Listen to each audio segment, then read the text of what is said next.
So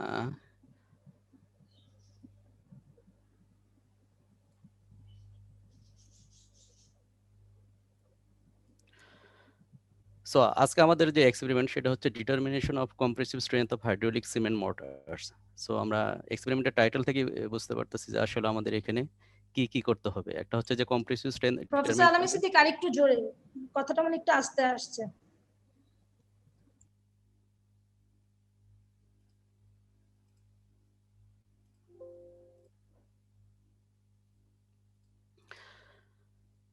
so আমাদের আজকের যে এক্সপেরিমেন্ট সেটা হচ্ছে determination of compressive strength of hydraulic cement motor. So আমরা আসলে এই এক্সপেরিমেন্ট টাইটেল থেকে বুঝতে পারতেছি যে আমাদের কি করতে হবে। প্রথম হচ্ছে যে কম্প্রেসিভ স্ট্রেংথ বের করতে হবে। তার মানে এটা একটা প্যারামিটার, যে প্যারামিটারটা আমরা বের করব এবং কোন স্পেসিমেনের হাইড্রোলিক সিমেন্ট মোটরস।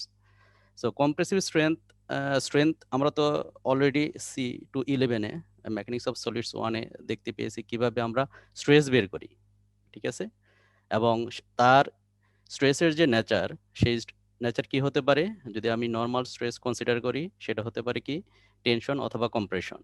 সো এখানে যে প্রপার্টিটা আমরা ডিফাইন করব সেটা হচ্ছে কম্প্রেশন লোডের আন্ডারে।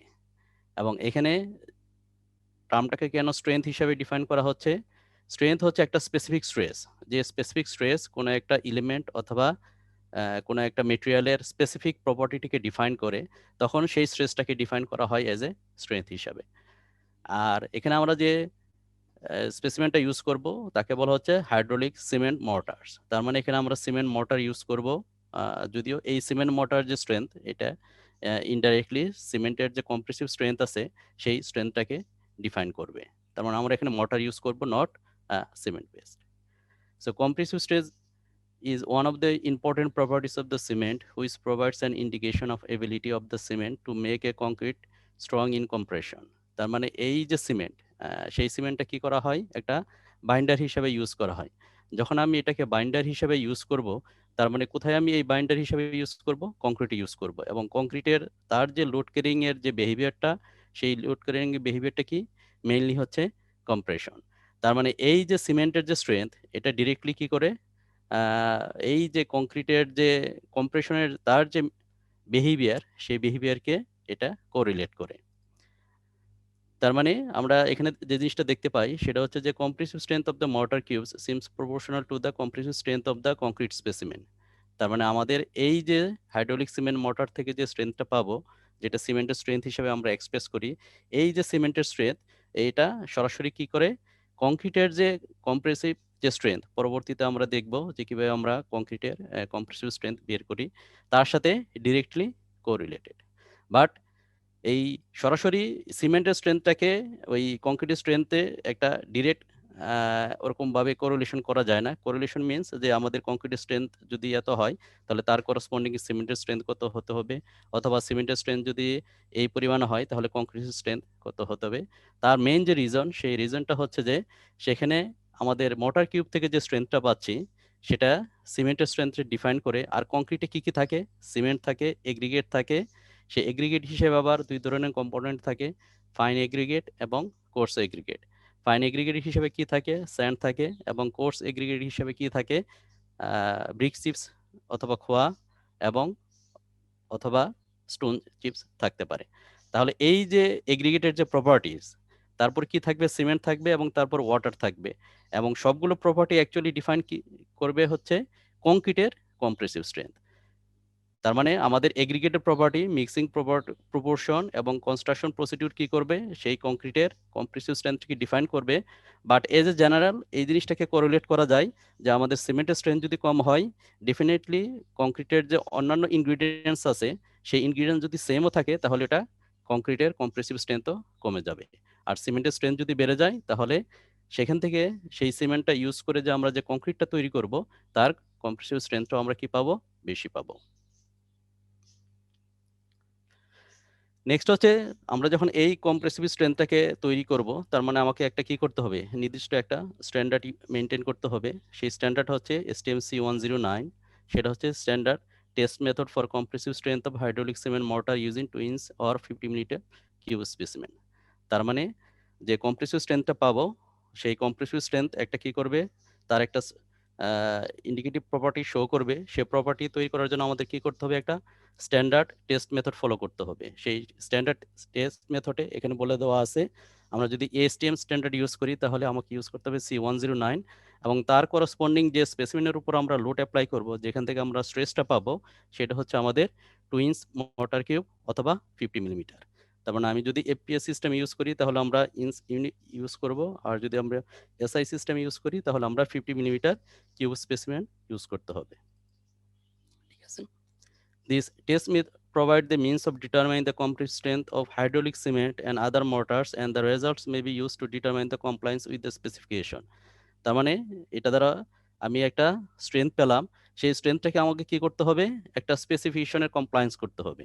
তার মানে একটা হচ্ছে আমার স্ট্রেংথ, আর একটা হচ্ছে সেই স্ট্রেংথের রিকোয়ারমেন্ট। ওকে, তাহলে সেই রিকোয়ারমেন্টটা কোথা থেকে আসবে? সেই রিকোয়ারমেন্টটা আসবে হচ্ছে standard specification for Portland cement STMC 150। তার মানে এই যে স্ট্যান্ডার্ড স্পেসিফিকেশন আছে, এখান থেকে আমাদের কোনো একটা পোর্টল্যান্ড সিমেন্টের যে ক্যাটাগরিগুলো আছে, এটাকে যদি আমি পোর্টল্যান্ড সিমেন্ট হিসাবে বিভিন্ন টাইপ হিসাবে এক্সপ্রেস করতে চাই, তার কি লাগবে, আমাদের একটা মিনিমাম একটা স্ট্রেংথের একটা রিকোয়ারমেন্ট লাগবে। এখানে আমাদের 5 টাইপসের ওই পোর্টল্যান্ড সিমেন্ট টাইপ আছে, সেটা তোমরা ওই থিওরি ক্লাসে দেখতে পেয়েছো, সেই জিনিসটা আবার এখানে দেখানো হলো। এখানে মেইনলি যে জিনিসটা ইউজ করা হয় type 1 for use when special properties specified for any other type are not required. মানে যখন কোনো স্পেশাল প্রপার্টিজ কংক্রিটের আমাদের দরকার পড়বে না, সেই ক্ষেত্রে আমরা টাইপ 1 যে সিমেন্টটা আছে সেই সিমেন্টটা আমরা ইউজ করব। ঠিক আছে, সো এই STM 150 যে স্ট্যান্ডার্ড রিকোয়ারমেন্ট, সেই স্ট্যান্ডার্ড রিকোয়ারমেন্টটা স্ট্রেংথের ক্ষেত্রে কিভাবে আমরা দেখতে পাচ্ছি? স্ট্রেংথের ক্ষেত্রে আমরা দেখতে পাচ্ছি, যদি আমাদের টাইপ 1 সিমেন্ট হয় তাহলে মেইন যে রিকোয়ারমেন্টটা সেটা হচ্ছে আমাদের 3 ডেজ, সেই বিলোটা আসতে হবে 12 MPa, এবং 7 ডেজ হলে হচ্ছে আমাদের 19 MPa। সো এটা হচ্ছে আমাদের mandatory requirement. In addition to that আমাদের কিছু অপশনাল রিকোয়ারমেন্ট আছে। অপশনাল রিকোয়ারমেন্টস মিনস আমাদের ক্লায়েন্ট অথবা যদি কোনো যে এই সিমেন্টটা ইউজ করবে, সে যদি চায় তাহলে এডিশনালি সে 28 ডেজের একটা কম্প্রেসিভ স্ট্রেংথ সেটা সে চাইতে পারে। সেই ক্ষেত্রে আমাদের 28 ডেজের যে কম্প্রেসিভ স্ট্রেংথের ভ্যালুটা হচ্ছে সেটা হচ্ছে 28 MPa। ব্রেকেটে যে ভ্যালুটা দেখানো আছে সেটা হচ্ছে corresponding PSI in terms of pound per square ইঞ্চের যে ভ্যালুটা, সেই ভ্যালু।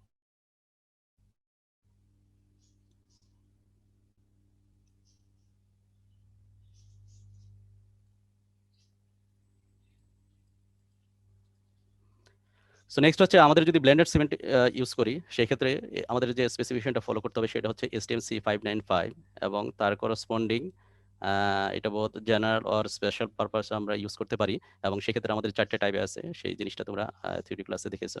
এবং তার করসপন্ডিং স্ট্রেংথের যে রিকোয়ারমেন্টটা হলো সেটা হচ্ছে আমাদের 3 ডেজ, 7 ডেজ এবং 28 ডেজ। আমাদের ওপিসি অথবা টাইপ 1-এ আমাদের কি ছিল, ম্যান্ডেটরি ছিল হচ্ছে 3 ডেজ এবং 7 ডেজ, এবং অপশন ছিল 28 ডেজ। বাট আমাদের যদি এটা ব্লেন্ডেড সিমেন্ট হয়, সেক্ষেত্রে আমাদের রিকোয়ারমেন্ট হচ্ছে 3 ডেজ, 7 ডেজ এবং 28 ডেজ, এবং 3টা ডেজের করসপন্ডিং যে স্ট্রেংথটা আছে সেটা হচ্ছে আমাদের ম্যান্ডেটরি স্ট্রেংথ রিকোয়ারমেন্ট। সো এখান থেকে দেখতে পাচ্ছি আমাদের 3 ডেজ হচ্ছে 13 MPa, 7 ডেজে 20 MPa, এবং 28 ডেজে হচ্ছে 25 MPa। তার মানে আমাদের ওপিসি যে রিকোয়ারমেন্ট, সেই রিকোয়ারমেন্টের সাথে যদি কম্পেয়ার করা যায়, ভ্যালুগুলো খুব কাছাকাছি।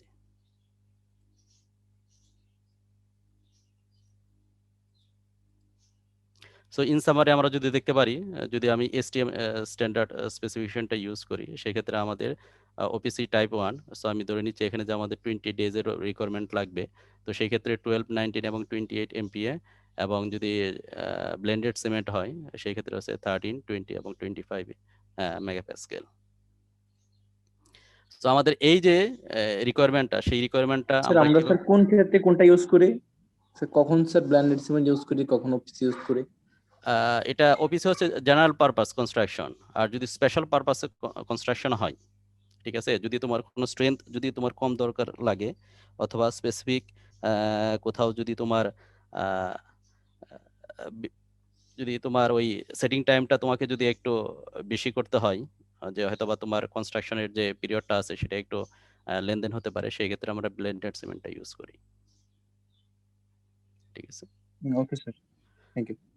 সো এই ক্ষেত্রে আরেকটা বিষয়, আমরা যে এই যে স্ট্রেংথটা ইউজ করব সেটা হচ্ছে আমরা যদি মোটর কিউবটা দেখতে চাই, তাহলে হচ্ছে আমাদের মোটর কিউবটা হচ্ছে এরকম একটা 2 ইঞ্চ কিউব অথবা 50 মিলিমিটার কিউব। ঠিক আছে।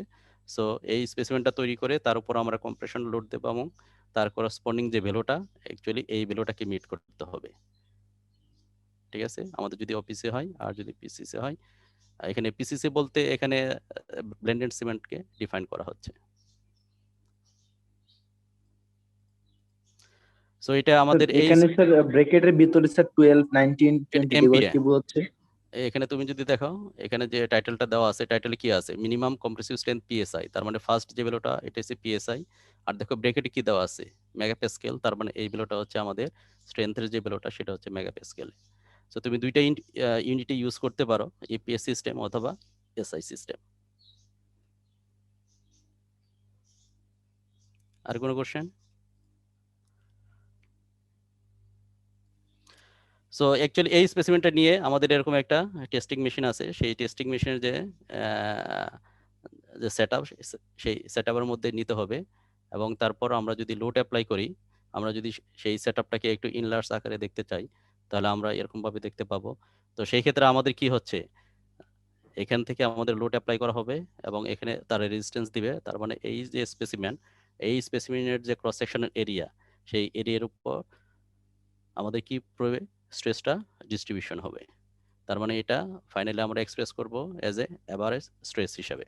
ঠিক আছে, আমরা যদি এই স্পেসিমেনটা দেখি। স্যার হ্যাঁ বলো। স্যার একটা নোটেশন বুঝতে স্যার প্রবলেম হচ্ছিল। কোনটা?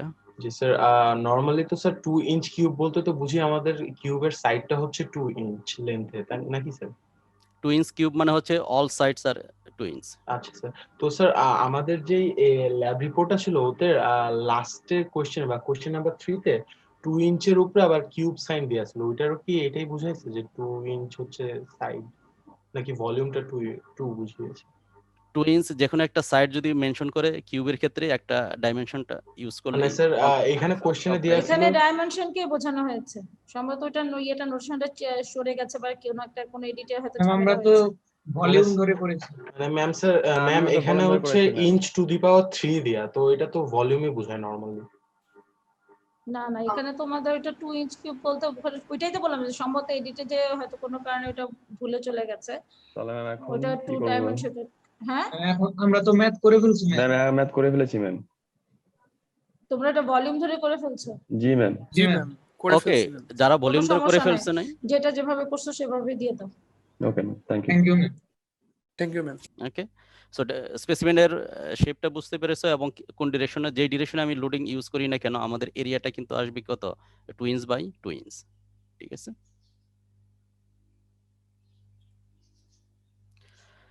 সো এই ক্ষেত্রে আমাদের টেস্টের জন্য আমাদের কি লাগবে, আমাদের বিভিন্ন এই যে যখন আমরা টেস্ট করব, আইদার আমরা দুইটা স্পেসিমেন ইউজ করতে পারি অথবা তিনটা specimen for each test age.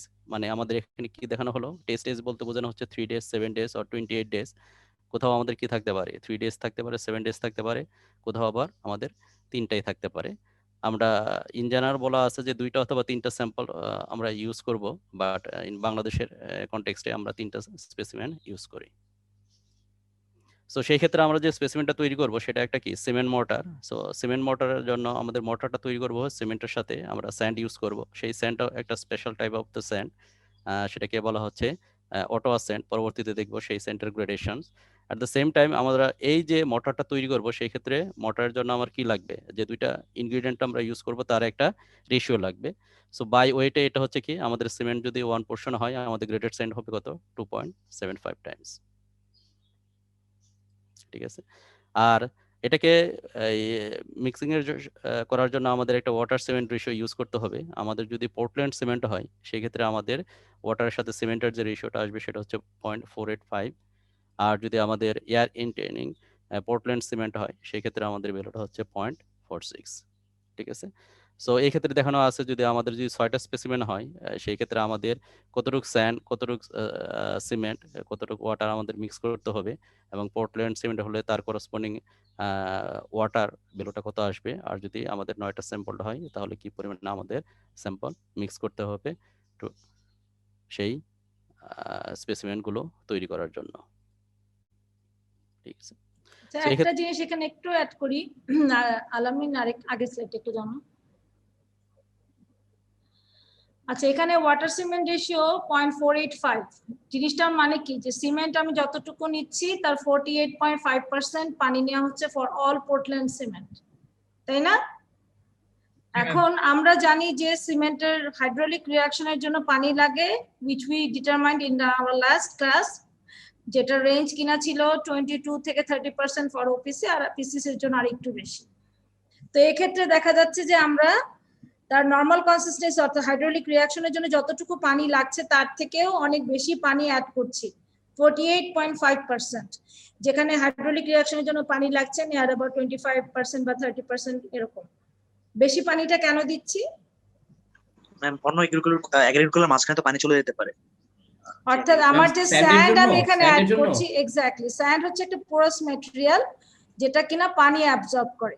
So আমি যদি শুধুমাত্র হাইড্রোলিক রিঅ্যাকশনের জন্য যতটুকু পানি দরকার ততটুকু পানি এখানে অ্যাড করি, তাহলে পানি অ্যাড করার পরে কি হবে, সেই পানিটা স্যান্ড কিন্তু অ্যাবজর্ব করে নেবে, ফলে আমার কিন্তু ইনিশিয়াল হাইড্রোলিক রিঅ্যাকশন হওয়ার জন্য যে পানিটুকু দরকার সেটা অ্যাভেলেবল থাকছে না।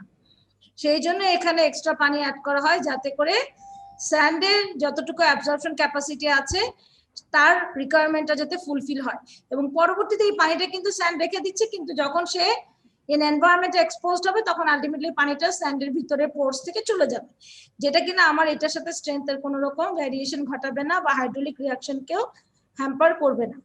বুঝতে পারছো যে এখন কেন পানি বেশি অ্যাড করছি আমরা? জি ম্যাডাম। ওকে, থ্যাংক ইউ আলামিন, কন্টিনিউ করো। সো নেক্সট হচ্ছে আমাদের যে গ্রেডেড স্যান্ডটা ইউজ করবো সেটা একটা স্পেশাল টাইপ অফ স্যান্ড, সেটাকে অটো স্যান্ড বলা হয়। সেটাকে আমাদের ফুলফিল করতে হবে যে স্পেসিফিকেশন, স্ট্যান্ডার্ড স্পেসিফিকেশন ফর এসটিএমসি 778, এই স্ট্যান্ডার্ড স্যান্ড।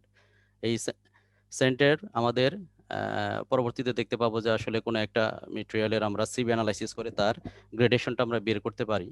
সো সেই গ্রেডেশনটা বের করার জন্য এই স্পেশাল টাইপ অফ যে স্যান্ড, সেই স্যান্ডের আমাদের এই গ্রেডেশনটা আমাদের ফুলফিল করতে হবে। তার মানে একটা স্পেসিফিক সিপ সাইজে কি পরিমাণ পার্সেন্টেজ পাসিং হবে সেই জিনিসটা আমাদের এর মধ্যে, এই রেঞ্জের মধ্যে থাকতে হবে। যদি এটা থাকে তাহলে সেই ক্ষেত্রে এই যে স্যান্ডটা, এই স্যান্ডটাকে আমরা ওই সিমেন্টের সাথে মিক্স করে মোটর তৈরি করতে পারবো। এবং তার যদি করসপন্ডিং আমরা যদি স্ট্যান্ডার্ড কোনো কমার্শিয়াল যদি কোনো প্যাকেট দেখি, তাহলে প্যাকেটের গায়ে আমাদের এই ধরনের ইনফরমেশন থাকে যে এসটিএম গ্রেডেড স্যান্ড সিএস 778, ঠিক আছে। এবং এটার সোর্স হচ্ছে অটোয়া, ইলিনয়। সো তার মানে আমি যে মোটরটা তৈরি করব, সেই মোটরটা তৈরি করার জন্য সিমেন্টের সাথে আমি যে কোনো ধরনের স্যান্ড আমি ইউজ করতে পারবো না, আমাকে একটা স্পেসিফিক টাইপ অফ স্যান্ড আমাকে ইউজ করতে হবে, যে স্যান্ডটা আমাদের স্যাটিসফাই করবে হচ্ছে standard specification ASTM C 778। Next হচ্ছে আমাদের তারপর মিক্সিং এর জন্য, স্পেসিমেন তৈরির জন্য আমাদের একটা স্ট্যান্ডার্ড টেস্ট রুম কন্ডিশন লাগবে। সেই ক্ষেত্রে রুম কন্ডিশনের যে টেম্পারেচারটা, সেই টেম্পারেচারটা মেনটেন করতে হবে আমাদের 20 থেকে 26 ডিগ্রি সেন্টিগ্রেড। আর যদি আমাদের যে যে ওই স্পেসিমেনটা, যে মিক্সিং ওয়াটারটা ইউজ করব এবং যে কিউরিং কন্ডিশনে যে স্পেসিমেনগুলো রাখবো সেই ওয়াটারে, তার করসপন্ডিং যে টেম্পারেচারটা থাকতে হবে 21 ডিগ্রি থেকে 25 ডিগ্রি সেন্টিগ্রেড। ওকে। আর সেই রুমের ফুল ল্যাবরেটরি আমাদের রিলেটিভ হিউমিডিটি থাকতে হবে মোর দেন 50%। আর যে ময়েস্ট যে রুমটা, যে রুমে আমরা স্পেসিমেনগুলো তৈরি করব, তার রিলেটিভ হিউমিডিটি থাকতে হবে মোর দেন ময়েস্ট রুমে স্যার কিভাবে আসলে ময়েশ্চারটা মেইনটেইন করা হয়? ওইটা ময়েশ্চার মেজারমেন্ট আছে, ডিভাইস আছে, সেখানে তোমার যে টেম্পারেচার যেভাবে মেজারমেন্ট করা যায়, ময়েশ্চারটা ঠিক সেভাবে মেজার করা যায়। তো সেই ক্ষেত্রে আমরা না, ও জানতে চাচ্ছে ময়েস্ট রুমের ময়েস্টটা কিভাবে মেইনটেইন করা হয়। এটা এসির মাধ্যমে, এসি টেম্পারেচার দিয়ে কন্ট্রোল করা হয়। ঠিক আছে। নেক্সট হচ্ছে preparation of the mortar. So preparation of the mortar জন্য আমরা এখন আমাদের আমাদের টেস্টের জন্য যে ভিডিওটা তোমাদের সাপ্লাই করা আছে, সেই জিনিসটা আমরা একটু দেখব।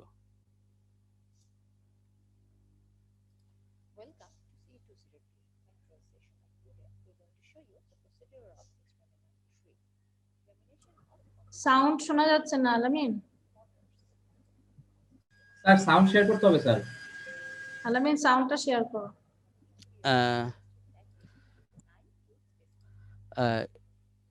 অপশন স্যার স্ক্রিন শেয়ার ওখানে গেলে দেখবেন স্যার সাউন্ড শেয়ার অপশন আছে এই স্ক্রিন শেয়ার ওখানে।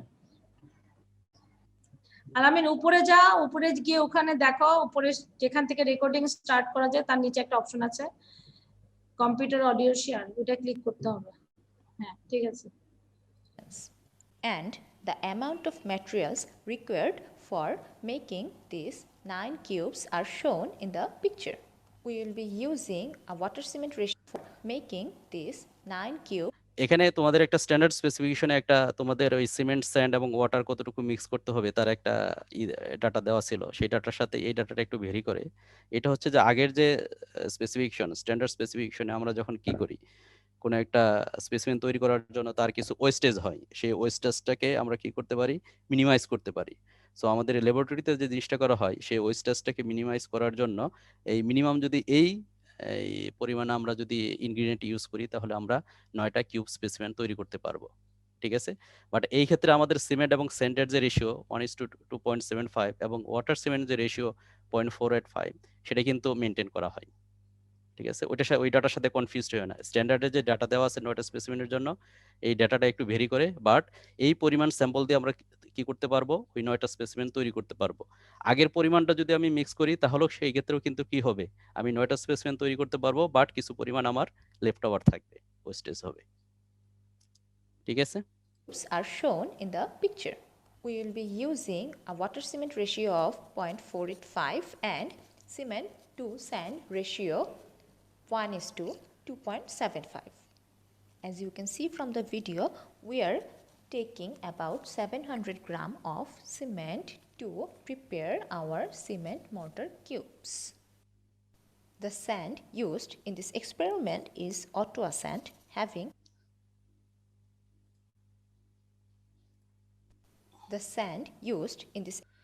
সো তোমরা এখানে দেখতে পাচ্ছ যে এই স্যান্ড কিন্তু আমাদের দেশে যে স্যান্ড পাওয়া যায়, সেই স্যান্ডের সাথে সিলেট স্যান্ড অথবা লোকাল যে স্যান্ড আছে, সেই স্যান্ডের তুলনায় কিন্তু অনেক ভেরি করতেছে। তার মানে এটা হচ্ছে স্পেশাল একটা লোকেশন স্যান্ড, এবং যে স্যান্ডটা আসলে সিমেন্টের যদি আমরা কম্প্রেসিভ স্ট্রেংথ বের করতে চাই, স্পেসিফিক্যালি আমাদের এই স্যান্ডটাই ইউজ করতে হবে। সো অন্য যদি কোনো স্যান্ড ইউজ করি এবং সেখান থেকে যদি মর্টার তৈরি করি, সেই মর্টার দ্বারা কিন্তু ওই সিমেন্টের যে স্পেসিফিক যে রিকোয়ারমেন্টটা, সেই রিকোয়ারমেন্টটা কিন্তু কম্পেয়ার করা যাবে না। Experiment is Sir. Ottawa sand, বলো। having a great. এই মানে অটো সেন্ডের সোর্সটা কোথায়? Ottawa, Illinois. সেন্ড করলাম রিভার ইলিনয় নয়। USA. Edition as per specification of C778. Now we are taking about 1925 gram of sand for the mixture. Lastly, 339.5 gram of water is taken for mixing the cement mixture. The temperature of the water is 22.2 degrees Celsius, which confirms the requirements. Now we are placing the dry paddle in the mixing position of the mixer. After placing the dry paddle, we are taking the cement and the water to the mixing bowl and placing it to the mixing position of the mixture.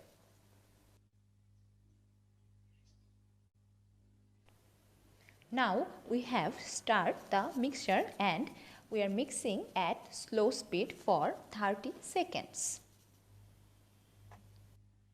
In the meantime, we are adding the entire quantity of the sand into the storage of the mixing machine so that it can be added to the mixture slowly over a 30-second period.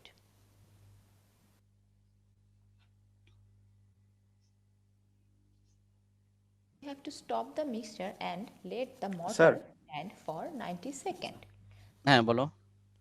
Sir এই স্যান্ডটা এভাবে mix করার কারণটা কি sir? যাতে uniform মিক্সিংটা হয় আর কি। তুমি যদি পানির সাথে ওই সরাসরি স্যান্ডটা ঢেলে দাও, কিছু পোর্শন কি হবে, পানির মধ্যে থাকবে, কিছু পোর্শন ড্রাই থাকবে। এখানে যে প্রসেসে সেই স্যান্ডটাকে করা হচ্ছে, ইউজ করা হচ্ছে, তাতে সরাসরি সে ওই ইন কন্ট্যাক্টে এসে পানির সাথে লেগে যাচ্ছে।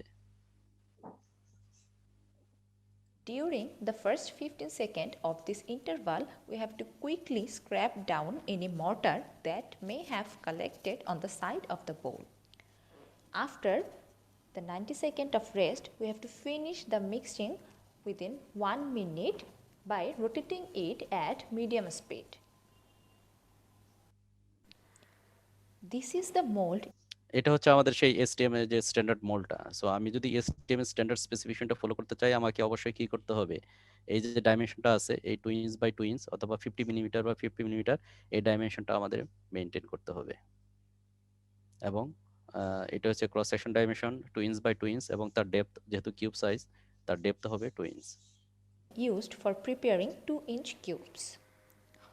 We will be using 3 molds for preparing 9 cubes required for our experiment. We have to brush. এখানে 3 মোল্ড কেন সেটআপে? স্যার আমরা ওই বাংলাদেশের স্ট্যান্ডার্ড স্যার না না বাংলাদেশের স্ট্যান্ডার্ড নাই, স্যার এটা আমরা হচ্ছে হচ্ছে স্যার তিনটা ভ্যালু নিয়ে এভারেজ করবে। হ্যাঁ, তিনটা যেহেতু আমাদের তিনটা ভ্যালু নিতে হবে এবং তার এভারেজ করে সেই একটা স্পেসিফিক ডেতে তার স্ট্রেংথটাকে আমরা ডিফাইন করব, সেই জন্য এখানে তিনটা মোড ইউজ করা হচ্ছে। Oils to the surface of the mold. তিনটা ভ্যালু কেন নেই, বেশি বা কম? এটা স্ট্যান্ডার্ডে বলে দেওয়া আছে, দুইটা নেওয়া যায়, তিনটাও ইউজ করা যায় আর কি। এটা এভারেজ করার জন্য, কারণ এখানে যে প্রসিডিউরটা আছে সেই প্রসিডিউরের মধ্যে কি থাকতে পারে, তোমার কিছু তৈরি করার সময় কিছু ভেরিয়েশন আসতে পারে, সেই ভেরিয়েশনটাকে এলিমিনেট করার জন্য আমরা কি করি, এভারেজ একটু বলে ভ্যালু কনসিডার করি।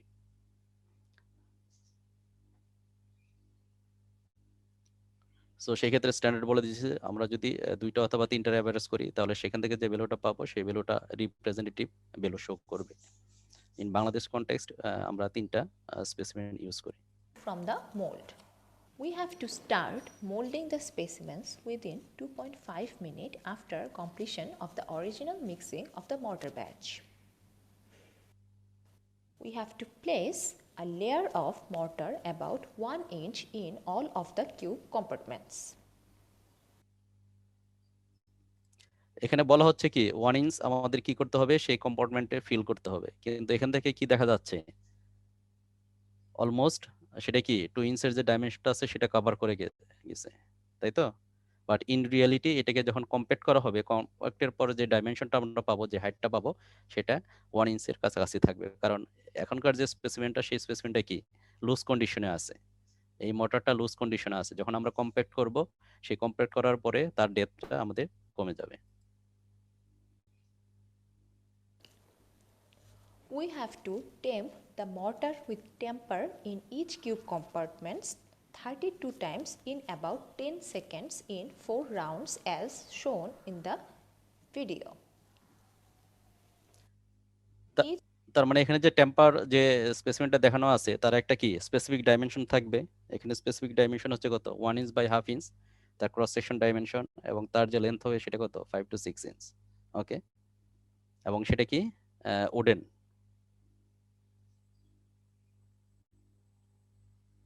এবং এখানে যে টেম্পিংটা করতে হবে তার এখানে ডিরেকশনটা দেখানো আছে। আমি যদি এই ডিরেকশন থেকে যাই তাহলে, এবং তারপর আমাকে আসতে হবে কি এই ডিরেকশনে, এটা হচ্ছে একটা রাউন্ডে আমাদের টোটাল রাউন্ড কয়টা, 4টা রাউন্ড, এবং প্রত্যেক রাউন্ডে আমাদের কি করতে হবে 8 টাইমস টেম্পিং করতে হবে, এবং টোটাল কাজটা সম্পন্ন করতে হবে কত সেকেন্ডের মধ্যে, 10 সেকেন্ডের মধ্যে। সো আমরা যখন ফার্স্ট টাইমের লেয়ারে যখন এই টেম্পিং ডিরেকশনটা ইউজ করব, আমাদের সেকেন্ড টাইম শুরু হবে কোথায়, 8-এ এসে থামছে। সো 8 থেকে আমরা তখন এই ডিরেকশনে শুরু করব এবং 8টা এরকম ভাবে আমরা কমপ্লিট করব। সো এটা কমপ্লিট করার পর আবার থার্ড রাউন্ডে আবার এই পজিশনে চলে আসবে। কি বুঝতে পারছো? টোটাল যে 32 স্ট্রোকস 4 রাউন্ডে করতে হবে, কিভাবে করতে হবে?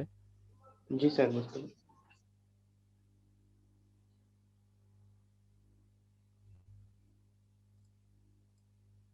Each round has to be at right angles to the other and consists of 8 adjoining strokes over the surface of the specimen as illustrated in the figure at the lower right corner of the screen. So এখানে তোমাদের ওই ডেমনস্ট্রেশনের সুবিধার জন্য কি করা হচ্ছে, যে tamping এর যে স্পিডটা সেটা কিন্তু কম, সো এটা থেকে হওয়ার কোনো কারণ নাই, এজিউম করার কোনো কারণ নাই যে আমাদের যখন ইন রিয়েল প্র্যাকটিস আমরা ওই 32 স্ট্রোকটা 10 সেকেন্ডের মধ্যে কমপ্লিট করি। এখানে জাস্ট ডেমনস্ট্রেশনের জন্য তোমাদের যে টেম্পিং এর যে স্পিড কিংবা যে টেম্পিং এর যে এটা দেখানো আছে সেটা একটু স্লো হয়। The tamping pressure should be just ensure uniform. Hello, right অ্যাঙ্গেলটার ব্যাপারটা একটু যদি বলতেন। রাইট অ্যাঙ্গেলটা হচ্ছে যে আমি যদি টেম্পিংটা এখান থেকে শুরু করি, এখানে তো একটা হচ্ছে কি আমাদের ডাইমেনশন। সো আমি এদিক থেকে শুরু করে 4টা গেলাম, আবার এদিক থেকে শুরু করে আর 4টা গেলাম, ঠিক আছে? সো এটা হচ্ছে এই ডিরেকশনে আসলো। সেকেন্ড লেয়ার আমি কি করব, যে ডিরেকশনটা আমি প্রোভাইড করলাম সেই ডিরেকশনের যদি আমি কনসিডার করি, তাহলে ইনিশিয়াল যে আমাদের যে ডিরেকশনটা ছিল, সেকেন্ড লেয়ারে যে ডিরেকশনটা কি পারপেন্ডিকুলার হচ্ছে 90 ডিগ্রি, এটাকে বলা হচ্ছে রাইট অ্যাঙ্গেল। প্রথম হচ্ছে এই ডিরেকশনে, সেকেন্ড টাইম হচ্ছে এই ডিরেকশনে। সো এটার মাঝখানে আমাদের যে অ্যাঙ্গেলটা তৈরি করবে সেটা হচ্ছে যেহেতু 90 ডিগ্রি, সেজন্য বলা হচ্ছে right angle. Filling of the molds. We have to complete the 4 rounds. এই যে দেখো কি করলো এখানে, তোমার এখানে একটু ইয়ে করো, পজ করো।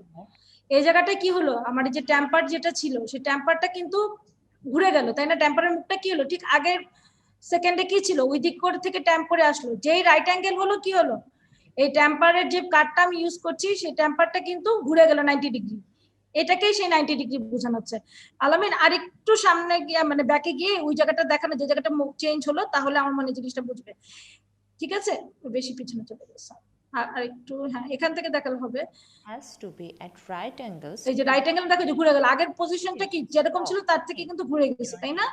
এটাই বোঝাচ্ছে right angle Of the specimen as illustrated in the figure at the lower right corner of the screen. এই যে রাইট অ্যাঙ্গেল ঘুরে গেল, দেখছো রাইট অ্যাঙ্গেল হয়ে গেল, এইভাবে এটাকে রাইট অ্যাঙ্গেল বোঝানো হচ্ছে।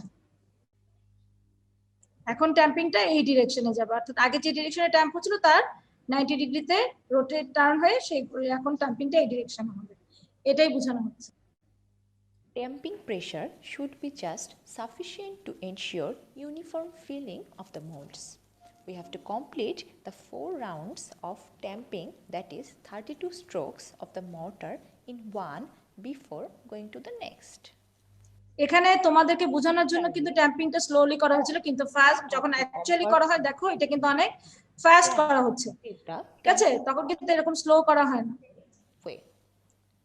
When the tamping of the first layer in all of the cube compartments is completed, we have to fill the compartments with the remaining mortar and then tamp as specified for the first layer. During tamping of the second layer, we have to bring in the mortar forced out onto the tops of the molds after each round of tamping with gloved fingers and the tamper upon completion of each round and before starting the next round of tamping. এখানে তোমাদের দেখে মনে হচ্ছে যে একটা জায়গাতেই temp করছে, কিন্তু আসলে না, পুরো জায়গা জুড়ে ট্যাম্প করা হচ্ছে। ছবিতে ভাবে জিনিসটা বুঝতে পারছো। With a trowel and smooth off the cubes by drawing the flat side of the trowel.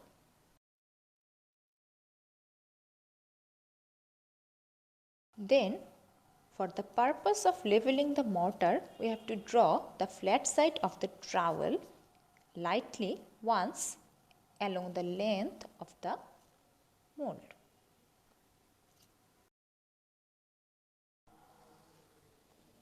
We have to cut off the mortar to a plain surface flush with the top of the mold by drawing the straight edge of the trowel.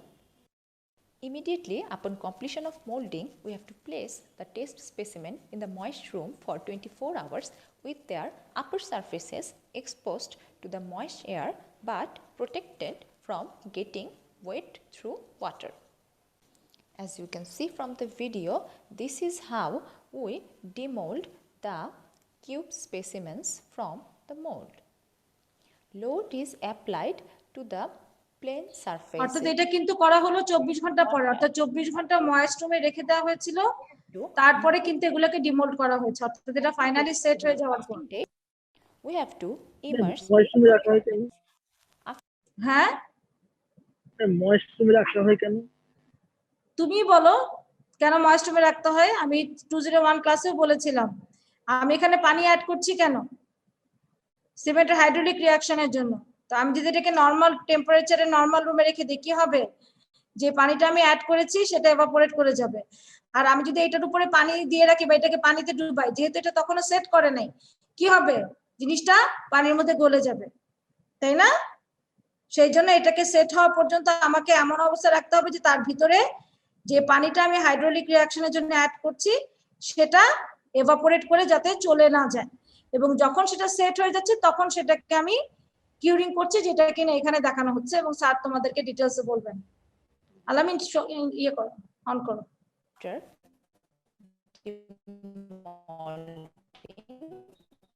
In saturated lime water in storage tanks constructed of non-corroding materials. This process is called curing of the আলামিন, specimens. Curing এর ব্যাপারটা একটু বুঝায় বললে এখানে ভালো হতো। Removing a specimen কিউরিংটা কেন from করি? water for testing, we have to wipe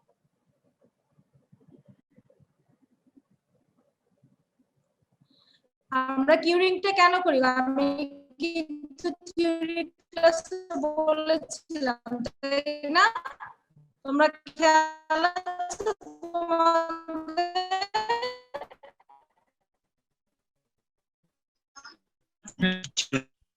কেন করি? একটু আগে যে কথাটা বললাম যে আমার পানিটা সিমেন্টের হাইড্রোলিক রিঅ্যাকশনের জন্য, না? এখন যদি আমি এটা নরমালের বাইরে রেখে হবে, আমরা জানি যে hydraulic reaction carries on over time, তো সেভারাল ডেজ মান্থস, তাই না? তো এখন তার ভিতরে রিঅ্যাকশনের জন্য যে পানিটা সেটা যদি এভাপোরেট করে চলে যায়, অ্যাট লিস্ট আমরা জানি যে আমরা ডিজাইনের জন্য 28 ডেজ স্ট্রেংথ ইউজ করি, কেননা near about more than 90% strength within 28 days develop করে, যে জন্য আমরা 20% তে পৌঁছাতে সার্ভারেশন গুলো চলতে থাকে, সেগুলোর জন্য পানি দরকার হয়। এখন যদি আমি তাকে অ্যাটলিস্ট 28 দিনের কমপ্লিশন পর্যন্ত পানিতে না রাখি, কি হবে? তার ভিতরে যে হাইড্রোলিক রিঅ্যাকশনের পানিটা আমি দিয়েছিলাম সেটা এভাপোরেট করে চলে যাবে। সো সেই জন্যই তাকে পানিতে কিউর করতে হবে, পানিতে ডুবাই রাখতে হবে বা ইন কন্টাক্ট অফ ময়েস্ট রাখতে হবে, যাতে করে হাইড্রোলিক রিঅ্যাকশনের জন্য যে আমি যে পানিটা অ্যাড করেছি সেটা এভাপোরেট করে না চলে যায়। আর সেকেন্ড কথা হচ্ছে কেন স্যাচুরেটেড লাইম ওয়াটারে করছি? এখানে লাইম ওয়াটারে রাখার কি দরকার? এখানে কেন শুধু আমরা পানিতে কিউরিং করছি না? যখন আমরা টেস্ট করছি ল্যাবে, যখন আমরা কন্ট্রোলড এনভায়রনমেন্টে কাজ করছি, তখন কেন আমরা লাইম ওয়াটারে রাখছি? কেউ বলতে পারবা? হ্যাঁ ম্যাম, যদি লাইম ওয়াটার না রাখতাম আমার যে পানিটা আছে সেটা হচ্ছে ভেতর থেকে ক্যালসিয়াম মানে ক্যালসিয়াম হাইড্রোক্সাইড যে এগুলো বের করে ফেলতে পারে, মানে লিচ করতে পারে। Exactly, very good. Roll number কত তোমার? 121। গুড। অর্থাৎ আমার এখানে যে ক্যালসিয়াম আছে আমার সিমেন্টের ভিতরে, পানির সাথে রিঅ্যাক্ট করবে কারা? সেই C3S C2S সবগুলোই কি ক্যালসিয়াম হাইড্রেট, সিলিকেট হাইড্রেটস, তাই না? তো পানিতেও বিভিন্ন ধরনের সল্ট থাকে। তো আমি যদি শুধু পানিতে রাখি কি হবে? পানির যে সল্ট গুলো আছে সিমেন্টের ক্যালসিয়ামের সাথে রিঅ্যাক্ট করতে পারে, ক্যালসিয়ামের সিমেন্টের যে ইনগ্রেডিয়েন্ট গুলো আছে যারা স্ট্রেংথ কন্ট্রিবিউট করে তাদের সাথে রিঅ্যাক্ট করে ডিফারেন্ট সল্ট তৈরি করবে এবং তাদেরকে সিমেন্ট থেকে বের করে নিয়ে আসবে পানিতে। ফলে কি হবে? আমার সিমেন্টের যদি তার যে স্ট্রেংথ কন্ট্রিবিউটিং যে কম্পাউন্ডস গুলো আছে তারা যদি সিমেন্ট থেকে চলে যায় তাহলে সিমেন্টের কি হবে? স্ট্রেংথ কমে যাবে, তাই না? তো সেই কারণে আমি যদি বাইরে লাইম দিয়ে রাখি, লাইম মানে ক্যালসিয়াম, তাহলে বাইরেও লাইম আছে ভিতরে লাইম আছে, সো সিমেন্টের লাইমটা তখন আর সিমেন্টের যে ক্যালসিয়াম আছে সেটা তখন পানিতে রিমুভ হয়ে যাচ্ছে না বা পানির অন্যান্য ইমপিউরিটিসের সাথে রিঅ্যাক্ট করার সুযোগ পাচ্ছে না। সেই জন্য আমরা স্যাচুরেটেড লাইম ওয়াটারে এই টেস্ট স্যাম্পল গুলাকে ডুবাই রাখি, কিন্তু প্র্যাকটিক্যাল ফিল্ডে আসলে লাইম ওয়াটারে রাখা হয় না। মোস্ট অফ দ্য কেসে এখানে নর্মাল ওয়াটারেই কিউরিং করা হয়, যেটা তোমরা সবসময় কনস্ট্রাকশনে দেখতে পাও। সেক্ষেত্রে হয়তো স্ট্রেংথে কিছুটা কম বেশি হয়, কিন্তু যখন আমরা ল্যাব টেস্ট করব আমাদেরকে অবশ্যই স্ট্রিক্টলি যে স্পেসিফিকেশন যে কন্ডিশন গুলো বলে দিচ্ছে সেই কন্ডিশন গুলো ফলো করে টেস্টকে কন্টিনিউ করতে হবে, টেস্ট কন্ডাক্ট করতে হবে, আদারওয়াইজ আমরা স্ট্যান্ডার্ডের সাথে কম্পেয়ার করতে পারবো না। আলামিন, please continue. each specimen to a surface dry condition and remove any looser sand grains from the cube face. Then we have to measure the critical cross-section dimensions to the nearest 0.01 inches prior to testing. This is the compression testing machine এরিয়াটা recheck করা হচ্ছে কেন sir? আমরা তো মানে 2 ইঞ্চি নিয়েছিলাম আগে। কোনো কারণে তোমার যদি ক্রস সেকশনের ভেরিয়েশন আসে আর কি, ফ্রি করলে আর কি, মোল্ডের তুমি তো ওভার দ্য ইয়ার্স তুমি ইউজ করতেছো, সেখানে কিছু ওয়ার এন্ড টিয়ার থাকতে পারে, ঠিক আছে? এক্স্যাক্টলি হয়তো বা সেই ডাইমেনশনটা তুমি পাবে না। সেই ডাইমেনশনটা যদি দেখা হচ্ছে ক্রস চেক করে যে তোমার যদি 1.5% এর মধ্যে থাকে তোমার এরিয়াটা, তাহলে আমরা নমিনাল এরিয়াটা ইউজ করব। আর যদি 1.5% এর যদি ভেরিয়েশন হয়, এটা কমতে পারে অথবা বাড়তে পারে। এরকম আওয়াজ হচ্ছে কার ওখানে? মিউট করো। যদি আমাদের সেই ক্রস সেকশনের যে এরিয়াটা আছে সেটা যদি আমাদের 1.5% এর যদি ভেরিয়েশন হয়, তার মানে সেটা কমতে পারে কিংবা বাড়তে পারে, সেই ক্ষেত্রে আমরা অ্যাকচুয়াল এরিয়াটা ইউজ করব to determine the compressive strength. কারণ কম্প্রেসিভ স্ট্রেংথের জন্য প্যারামিটার হচ্ছে কি আমাদের, আমরা একটা লোড ইউজ করব যেটা হচ্ছে ক্রাশিং লোড, আর তাকে অ্যাভারেজ স্ট্রেস বের করার জন্য আমাকে কি করতে হবে, একটা এরিয়া দ্বারা ডিভাইড করতে হবে। সেই এরিয়াটাকে জাস্ট কনফার্মেশন করার জন্য যে না এটা আমাদের উইদিন দ্য লিমিট আছে, সেই জন্য আমাদের এই ডাইমেনশনটা মেজার করা হয়। বাট ইন রিয়েলিটি ওইটা যদি 1.5% এর যদি উইদিন দ্য রেঞ্জে থাকে, তাহলে আমরা নমিনাল এরিয়াটা ইউজ করব। নমিনাল এরিয়াটা হচ্ছে যে ইনিশিয়াল যে এরিয়াটা আমরা কনসিডার করেছি, সেটাই হচ্ছে আমাদের nominal area. We have to carefully place the specimen in the testing machine below the center of the upper bearing block. Now we are applying the load. As you can see from the video, the maximum load indicated by the testing machine is 47.428 kilonewton. As you can see from the video, the specimen has failed at this maximum load. We have to convert this observed load to actual load using this calibration equation. So এই on the জিনিসটা কি calibration. একই আমরা যখন ওই ডাইমেনশনটা measure করতেছি, কারণ কি এটা ওভার দ্য ইয়ার্স ইউজ হচ্ছে, সেখানে কিছু ওয়ারিং অথবা টিয়ারিং করার পর ডাইমেনশনটা হয়তো বা একটু ভেরি করতে পারে। সিমিলারলি যে টেস্টিং মেশিনটা এখানে দেখানো হলো, সেই টেস্টিং মেশিনটা কি ওভার দ্য ইয়ার্স এই টেস্টিং মেশিনটা ইউজ করা হচ্ছে। তো সেই ক্ষেত্রে তার যে ইনিশিয়াল যে প্যারামিটারটা ছিল, ইনিশিয়াল যে অ্যাকচুয়াল যে কন্ডিশন ছিল, তার মানে আমি যে লোডটা আসলে ডিসপ্লেতে দেখতে পাচ্ছি, সেটাই হচ্ছে তার কি অ্যাকচুয়াল লোড। এখন যেহেতু ওভার দ্য ইয়ার্স এটার মধ্যে আমাদের লোড ইউজ করা হচ্ছে, হয়তোবা ভিতরে কিছু ওয়্যার এন্ড টিয়ার হয়েছে, অথবা কিছু পোর্শন আমাদের লুজ কানেক্টিভিটি থাকতে পারে। সেই ক্ষেত্রে দেখা যাচ্ছে আমরা যদি স্ট্যান্ডার্ড যে লোড, তার মানে আমি যদি এই মেশিনে টেস্ট না করি অন্য একটা যদি মেশিনে টেস্ট করি, যদি একটা স্ট্যান্ডার্ড মেশিন যেখানে আমাদের ক্যালিব্রেশন ইকুয়েশন হচ্ছে 1:1, তো সেই ক্ষেত্রে যে ভ্যালুটা পাবো, সেই ভ্যালুর সাথে কোরিলেট করার জন্য এটাকে কি করা হয়, কিছুদিন পর পর এই মেশিনটাকে আমাদের স্ট্যান্ডার্ড যে লোড সেল আছে, সেই লোড সেলের মাধ্যমে কম্পেয়ার করা হয় যে স্ট্যান্ডার্ড যে লোড ভ্যালু, সেই লোড ভ্যালু যদি আমাদের 50 কিলোনিউটন হয়, তাহলে আমাদের মেশিন থেকে তার করসপন্ডিং যে ভ্যালুটা পাচ্ছি সেই ভ্যালুটা কত। এখানে আমাদের কিছু ইনফরমেশন দেখানো আছে, সেটা হচ্ছে তার রিডিং। তার মানে এখানে অ্যাকচুয়াল যে লোডটা আছে তার করসপন্ডিং আমাদের, এটা হচ্ছে অ্যাকচুয়াল লোড, এটা হচ্ছে আমাদের অবজার্ভড লোড। অবজার্ভড লোড হচ্ছে আমরা মেশিন থেকে দেখতে পাচ্ছি, বাট অ্যাকচুয়াল লোড হচ্ছে এই যে স্ট্যান্ডার্ড যে লোড সেল আছে, সেই লোড সেল থেকে আমরা দেখতে পাচ্ছি। সো এটাকে নিয়ে সবগুলো যেহেতু উইদিন দ্য রেঞ্জে আমাদের এই মেশিনটা আমাদের অপারেট করতে হবে, সে উইদিন দ্য রেঞ্জে আমরা কি করব, এই কম্পারিজনটা করব, এবং সেখান থেকে একটা ইকুয়েশন পাবো। সেই ইকুয়েশনটা হচ্ছে বেস্ট ফিটেড ইকুয়েশন, তাকেই বলা হচ্ছে আমাদের ক্যালিব্রেটেড ইকুয়েশন অথবা ক্যালিব্রেশন ইকুয়েশন। এই জিনিসটা কিন্তু আসলে সব ধরনের এলিমেন্টের জন্যই মানে প্রযোজ্য, মানে সব ধরনের ইনস্ট্রুমেন্টের বেলায়। মানে তুমি যে একটা ইনস্ট্রুমেন্ট, ইভেন একটা থার্মোমিটার, তোমাকে থার্মোমিটার যে শো করতেছে 22.5 ডিগ্রি সেলসিয়াস, তুমি কি করে জানো যে সে যে 22.5 বলতেছে সেটা অ্যাকচুয়াল 22.5? তো প্রত্যেকটা ইনস্ট্রুমেন্টকে এই জন্য টাইম টু টাইম ক্যালিব্রেট করতে হয় বা স্ট্যান্ডার্ডাইজ করতে হয়। সেটা যে ইনস্ট্রুমেন্টই হোক না কেন, যে ধরনের হোক না কেন, প্রত্যেকটা ইনস্ট্রুমেন্টকেই তোমার স্ট্যান্ডার্ডাইজ করতে হয়। যেমন যেখানে স্যার যেটা বললেন যে লোড সেল, লোড সেল মানে অলরেডি নোন লোডের কিছু আমাদের সেল থাকে। সো সেই সেলটাকে দিয়ে আমরা ওকে টেস্ট করি, অর্থাৎ সেই লোডটা আমরা উল্টা মেশিনে অ্যাপ্লাই করি। তো মেশিন তখন আমাকে কি রিডিং দিচ্ছে, আমি জানি যে আমি 60 কিলোনিউটন পাওয়ার কথা, কারণ আমার এটা হচ্ছে 60 কিলোনিউটনের লোড সেল। তো সেটাতে সে যদি শো না করে 60, সে দেখা গেল সে শো করলো 45 অথবা সে শো করলো 70, তার মানে কি তার স্ট্যান্ডার্ড লোডটাকে সে করছে না, তার মানে তার ভ্যারিয়েশন আছে, তার ভিতরে ইনস্ট্রুমেন্টাল এররের জন্য তার ভ্যারিয়েশন হচ্ছে। তো আমরা এরকম কিছু নোন লোড সেলের লোড দিয়ে দিয়ে আমাদের ওই মেশিনটা আমরা যেই লোড রেঞ্জে অপারেট করতে পারি। এখানে দেখো রেঞ্জ কি 40, অর্থাৎ এই যে বলে দেওয়া হচ্ছে এটা রেঞ্জ হচ্ছে 0 to 250। তার মানে এই মেশিনে আমি 250 কিলোনিউটনের বেশি লোডের কোন স্যাম্পল টেস্ট করতে পারবো না। আমি যদি জানি যে হ্যাঁ এই যে স্যাম্পলটা আমি টেস্ট করতে চাচ্ছি সেই স্যাম্পলের লোড রেঞ্জ অনেক হাই, এটা অনেক বেশি লোড দিতে পারে, তখন ডেফিনেটলি আমি এটাকে এই মেশিনে টেস্ট করতে পারবো না। অর্থাৎ ক্যালিব্রেশন ইকুয়েশনে ক্যালিব্রেশন করতে গেলে আমাদেরকে লোড রেঞ্জটা অবশ্যই বলে দিতে হয় যে এই মেশিনে আমি ম্যাক্সিমাম কতটুকু লোড দিতে পারবো, এবং আমার যে নোন লোড সেলের যে রেঞ্জ আছে তার রেসপেক্টে আমি এখানে তখন সে যা রিডিং দিচ্ছে সেটাকে প্লট করি, প্লট করে এভাবে আমরা একটা গ্রাফ সেট করে যাতে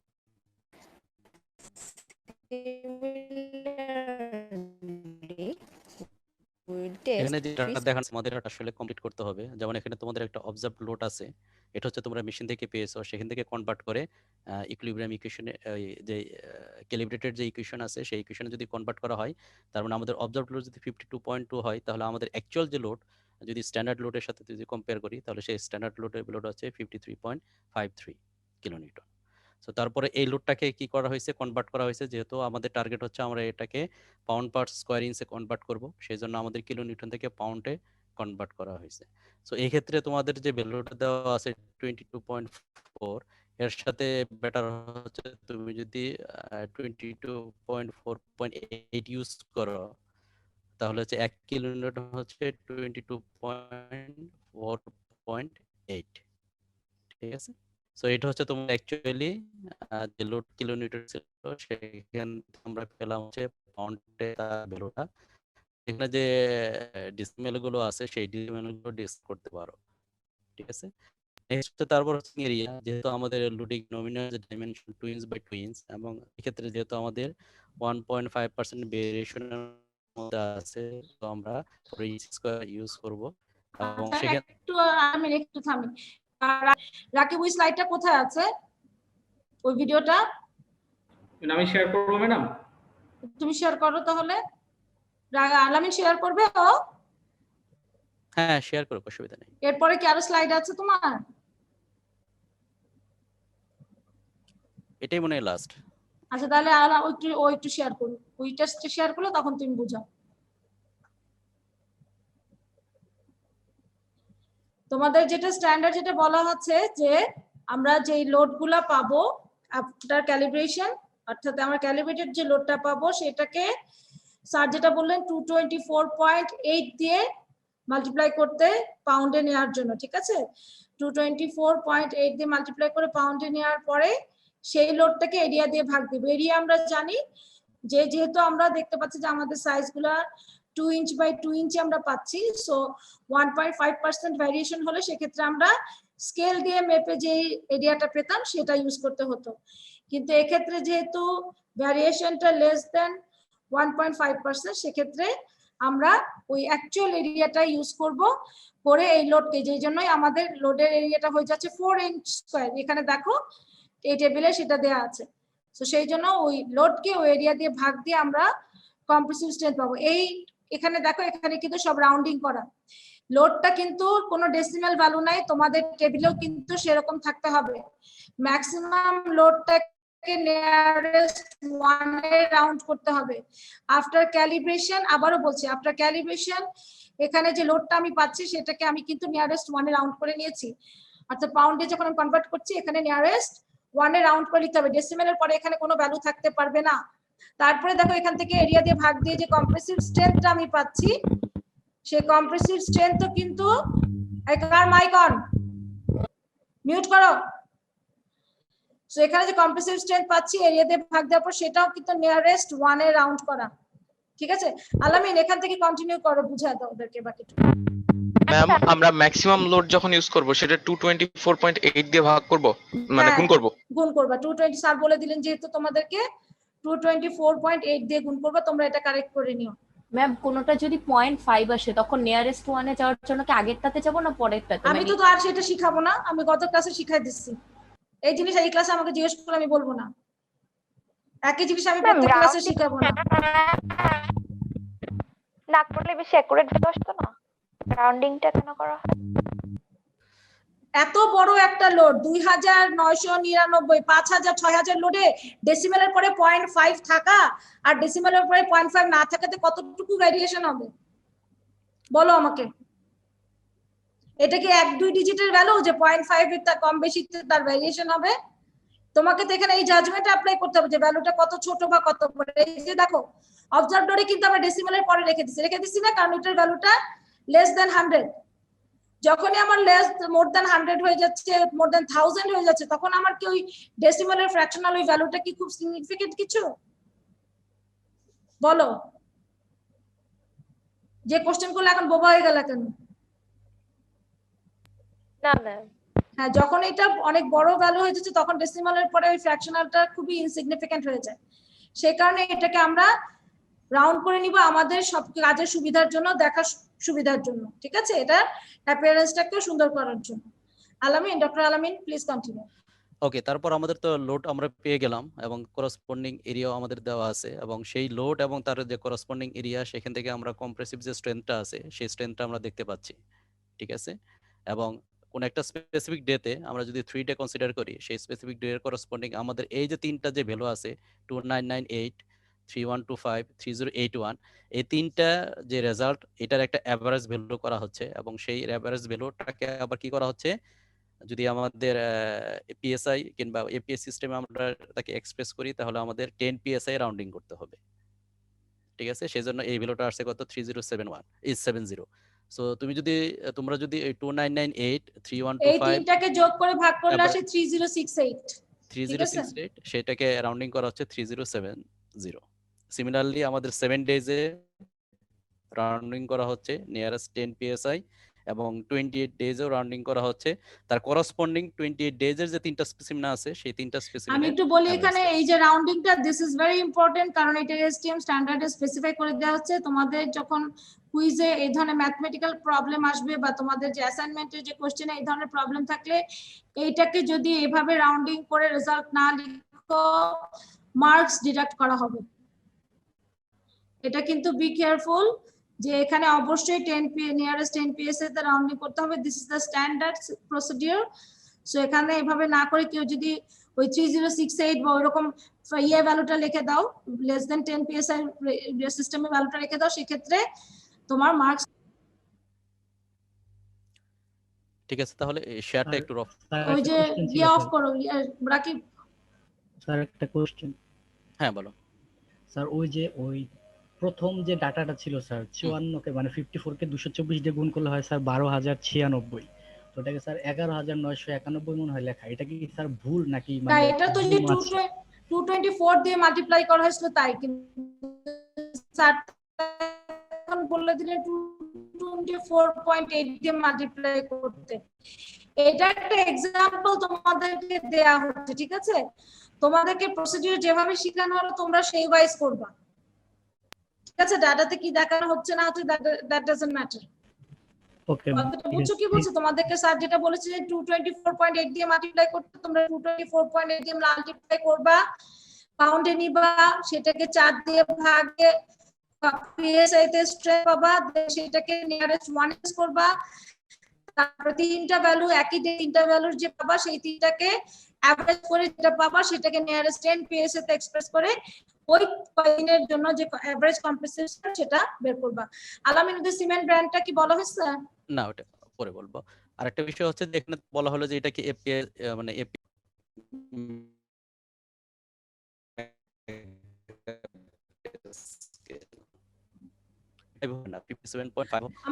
আমরা ওদেরকে এই জিনিসটা অ্যাড করতে পারি না যে ওদের করে এমপিও তো এক্সপ্রেস করলো। হ্যাঁ, ব্র্যাকেটে নিচে ব্র্যাকেটে। ওকে ওকে, সো মানে দুইটা সিস্টেমে কিন্তু করা যায়, কারণ স্পেসিফিকেশন আমরা কি দেখলাম যে আমাদের পিএসআই আছে, pound per square inch, at the same time Newton per millimetre square আছে, এমপিও তো সেই ভ্যালুটা দিয়ে দেওয়া আছে, ঠিক আছে? তাহলে তোমরা কিন্তু ওইটাই করো, তোমরা যে রেজাল্টটা পাবা এভারেজ কম্প্রেসিভ স্ট্রেংথে যে ভ্যালুটা পাবা 3 দিন 7 দিন 28 দিনে নাকি তোমাদের 7 14 28 ওদেরটা কি 3 7 28 না? তাই তো, তোমরা সেই কয়দিনেরটা যে কম্প্রেসিভ স্ট্রেংথ এভারেজ আছে নিচে ব্র্যাকেটে যেভাবে তোমাদের স্ট্যান্ডার্ডে আছে ব্র্যাকেটে এমপিএ ভ্যালুটা দিয়ে তোমরা এমপিএ বের করে অথবা ক্যাপাসিটর বের করে ব্র্যাকেটে ওই ভ্যালুটা লিখে দাও। ওকে, ঠিক আছে। এখানে আমাদের প্রিপারেশনটা দেখানো আছে, তোমরা অলরেডি সেই প্রিপারেশনটা ওই ভিডিও ডেমনস্ট্রেশনে দেখতে পেয়েছো। এখানে জাস্ট প্রসেসগুলো ডিসক্রাইব করা আছে, সেটা তোমাদের যে হ্যান্ড আউট দিয়ে দেওয়া আছে সেখানে তোমরা সেই জিনিসগুলো পাবা।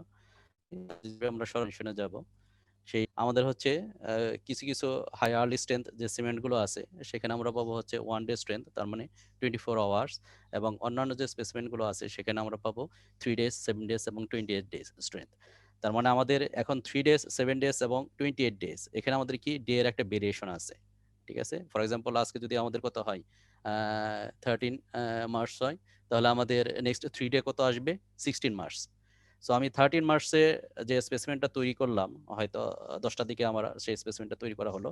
এখন 16 মার্চ যেহেতু ডে বলা আছে, তো 16 মার্চ আমরা যখন ডে হিসেবে কাউন্ট করবো তখন কি আসতেছে, 16 মার্চে আমি টেস্ট করতে পারি 10টার সময় করতে পারি, 2টার সময় করতে পারি, অথবা বিকাল 5টার সময় করতে পারি। কিন্তু স্ট্যান্ডার্ড বলে দিচ্ছে যে না, আমাদের যদি 24 আওয়ার স্পেসিমেন হয় তাহলে স্পেসিমেনটা আমার যে সময়টা কমপ্লিট হলো সেই সময় থেকে আমাকে কি করতে হবে, প্লাস মাইনাস হাফ এন আওয়ারের ভেরিয়েশন আমি এই টেস্টটা করতে পারবো। তার মানে আমাদের যদি 10টার সময় সেই স্পেসিমেনটা প্রিপারেশন হয়, আমি 9:30টার সময় টেস্ট করতে পারবো, অথবা 10টায় অথবা 10:30টায়। তার মানে 9:30 থেকে 10:30 এই উইদিন দ্য রেঞ্জে যদি আমি এই স্পেসিমেনটাকে টেস্ট করি, তাহলে এটা কি হবে, 24 আওয়ারের যে রিপ্রেজেন্টেটিভ যে স্ট্রেংথটা সেই স্ট্রেংথটাকে কভার করবে। সিমিলারলি আমাদের যদি 3 ডেজ হয়, সেই ক্ষেত্রে সেম স্পেসিমেনের, তাহলে আমি যে আজকে যদি একটা স্পেসিমেন তৈরি করি 12টার সময়, তাহলে আমি 16 যে মার্চ আছে সেই 16 মার্চে আমি সেই স্পেসিমেনটা কখন টেস্ট করব, 12টার সময় করতে পারি, 11টার সময় করতে পারি, অথবা 1টার সময়। তার মানে আমাকে 11টা থেকে 1টা এই যে রেঞ্জটা আছে এই রেঞ্জের মধ্যে আমার এই টেস্টটাকে কমপ্লিট করতে হবে। সো এটা হচ্ছে তার করসপন্ডিং টলারেন্স অথবা ভেরিয়েশনস। সো টেস্টিং এর সময় আমার এই ভেরিয়েশনটাকে অবশ্যই মাথায় রাখতে হবে, ঠিক আছে। কারণ আমরা কি জানি উইথ টাইম তার হাইড্রেশন হচ্ছে এবং সেখান থেকে কি হচ্ছে, স্ট্রেংথ গেইন হচ্ছে। তার মানে আমি যদি রিপ্রেজেন্টেটিভ স্ট্রেংথ পেতে চাই তাহলে আমাকে এই টলারেন্সটা মেনটেন করতে হবে, ঠিক আছে। সো এটা তোমরা দেখতে পেলে যে সারফেস ড্রাই কন্ডিশন এবং তোমার যে এরিয়াটা আসবে, এবং আমরা যখন স্পেসিমেনের মধ্যে লোড অ্যাপ্লাই করব, তাহলে আমরা কি জানি লোড রেটের সাথে তার করসপন্ডিং যে স্ট্রেংথটা সেই স্ট্রেংথের ভেরিয়েশনটা হয়। এটা পরবর্তীতে তোমরা একটু হায়ার স্টাডিজে দেখতে পাবে। তো সেই ক্ষেত্রে আমাদের স্ট্যান্ডার্ড যে স্পেসিফিকেশন, তার মানে পার সেকেন্ডে আমি কতটুকু লোড অ্যাপ্লাই করতে পারবো, 900 to 1800 নিউটন পার সেকেন্ড। তার মানে পার সেকেন্ডে আমি 900 to 1800 নিউটন আমি লোড অ্যাপ্লাই করতে পারবো। এটাই যদি আমি ইকুইভ্যালেন্ট এফপিএস সিস্টেমে যাই, 200 to 400 পাউন্ড পার সেকেন্ডে আমাকে এই লোডটা অ্যাপ্লাই করতে হবে। তার মানে প্রত্যেকটা যে ডিভাইস আছে, টেস্টিং মেশিন আছে, সেই লোড রেটটা কিন্তু আমি কি করতে পারি, কন্ট্রোল করতে পারি, যে এটা কত স্পিডে এই লোডগুলো অ্যাপ্লাই করা যাবে আর কি, ঠিক আছে। সো এই টলারেন্স, টেস্টিং ডেজ এবং এই লোড রেঞ্জটা এটা মেনটেন করতে হবে ফর রিপ্রেজেন্টেটিভ স্ট্রেংথের ভ্যালুর জন্য, ঠিক আছে। সো এটা হচ্ছে কি জেনারেল যে ইকুয়েশনটা তোমরা এটা দেখে আসছো, যে স্ট্রেংথ হচ্ছে কি, স্ট্রেস হচ্ছে force divide by area. So আমরা যে ফোর্সটা কনসিডার করবো যেহেতু কম্প্রেসিভ স্ট্রেংথ, তার মানে ফেইলিয়ার পর্যন্ত যে লোডটা আমরা নিব সেই failure load divide by corresponding area, ঠিক আছে। সো এখান থেকে ওই স্পেসিনের উপর যে লোডটা দেখানো আছে, এই জিনিসটা বলা হচ্ছে যে আমাদের যদি অ্যাভারেজ যে স্ট্রেংথটা আসবে সেটা হচ্ছে, যদি আমি এপিএস সিস্টেম ইউজ করি নিয়ারেস্ট টু 10 পিএসআই, আমাকে এটার স্ট্রেংথটাকে কনসিডার করতে হবে, আর যদি এসআই সিস্টেমে 0.1 এমপিএ কনসিডার করতে হবে।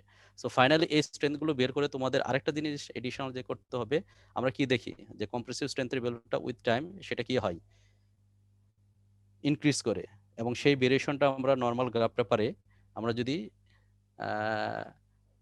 কনসিডার করি, সেই ভেরিয়েশনটা আমাদের দেখাইতে হবে। তার মানে আমাদের একটা নর্মাল গ্রাফ পেপার যেটা কি থাকবে, এটা হচ্ছে এজ অফ স্পেসিমেন, ঠিক আছে, এদিকে থাকবে এজ, এদিকে থাকবে আমাদের স্ট্রেংথ, ঠিক আছে। সো এটা আমরা কিছুটা এরকম ভাবে দেখতে পাবো, ঠিক আছে। যে স্পেসিমেনটা আমরা ইউজ করব তার করসপন্ডিং আমাদের 3 ডেজ, 7 ডেজ এবং 28 ডেজের আমাদের একটা কার্ভ পাওয়া যাবে। জাস্ট এই কার্ভের ভেরিয়েশনটা আমরা এখানে নর্মাল গ্রাফ পেপারে প্লট করব। এটার সাথে বেটার হয় আমরা যদি আমাদের স্ট্যান্ডার্ড যে রিকোয়ারমেন্ট আছে, যে স্পেসিফিক একটা সিমেন্ট আমরা ইউজ করলাম, তার কি আবার 3 ডেজ, 7 ডেজ এবং 28 ডেজে তার একটা রিকোয়ারমেন্ট আছে, আমরা যদি অ্যানাদার একটা কার্ভ এই ডটেড লাইনে এক্সপ্রেস করি, তাহলে জাস্ট দেখতে পাবো যে আমাদের যে পরিমাণ আসলে 3 days এর রিকোয়ারমেন্ট ছিল তার থেকে আমাদের ভেরিয়েশনটা কি, কতটুকু যে স্ট্রেংথটা গেইন হয়েছে সেটা বেশি না কম। ঠিক আছে, সো ইন এডিশন তোমরা সেম গ্রাফ পেপারে 3 days, 7 days এবং 28 days এর স্ট্রেংথের যে রিকোয়ারমেন্টটা সেটাও তোমরা প্লট করতে পারো ফর ভিজুয়ালাইজেশন। সো এটা হচ্ছে আমাদের আজকের যে এক্সপেরিমেন্ট নাম্বার 3, তার করসপন্ডিং আমাদের ওয়ার্কলোড। দ্যাট মিনস আমাদের 3 days, 7 days, 28 days এর স্ট্রেংথ বের করতে হবে এবং সেটা উইথ টাইম অথবা এজ অফ স্পেসিমেন আমাদের একটা নর্মাল গ্রাফ পেপারে সেটাকে প্লট করতে হবে। ঠিক আছে, এই জিনিসটা হ্যাঁ বলো। স্যার লাস্টে কার্ভের এডিশনে একটু কথা বলছিলেন স্যার, এটা একটু বুঝিনি। এটা হচ্ছে এডিশনাল আর কি, যারা করতে চাও মানে জাস্ট ভেরিয়েশনটা দেখার জন্য। তোমরা তো গ্রাফ পেপারে প্লট করবে, এদিকে সবাইকে নরমালি বলে দেওয়া ভালো, মানে কে যে করতে চাও না, এটা হচ্ছে যে তোমরা যেটা পাচ্ছ, যে লোডটা পাচ্ছ, যে স্ট্রেংথটা পাচ্ছ, তুমি তো সেটা প্লট করবাই, স্ট্রেংথ ভার্সেস এইজ কার্ভ, তাই না?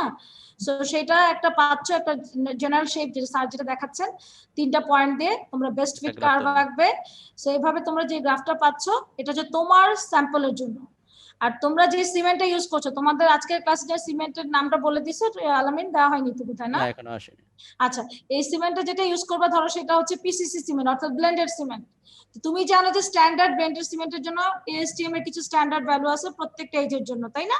তো তুমি যদি সেটাও এই গ্রাফে প্লট করো এবং ডটেড লাইন দিয়ে সেই গ্রাফটাকে শো করো, তাহলে তোমার ভ্যালুগুলা কি তার থেকে বেশি আসছে নাকি কম আসছে, তুমি সেই কম্পারিজনটা গ্রাফেই করতে পারছো। বুঝতে পারছো জিনিসটা? তো স্যার সেই কথাটাই বলেছেন যে ডটেড লাইন দিয়ে তোমরা স্ট্যান্ডার্ড যে ভ্যালুগুলো দেওয়া আছে স্পেসিফিক এইজের 3 দিন, 7 দিন, 28 দিনের, সেই গ্রাফটা প্লট করবে এবং সেই পয়েন্টগুলোকে ডটেড লাইন দিয়ে অ্যাড করবে বা ডিফারেন্ট লিজেন্ড দিয়ে অ্যাড করবে। আমার মানে ডটেড লাইন দিয়ে অ্যাড করলে ভালো হয়।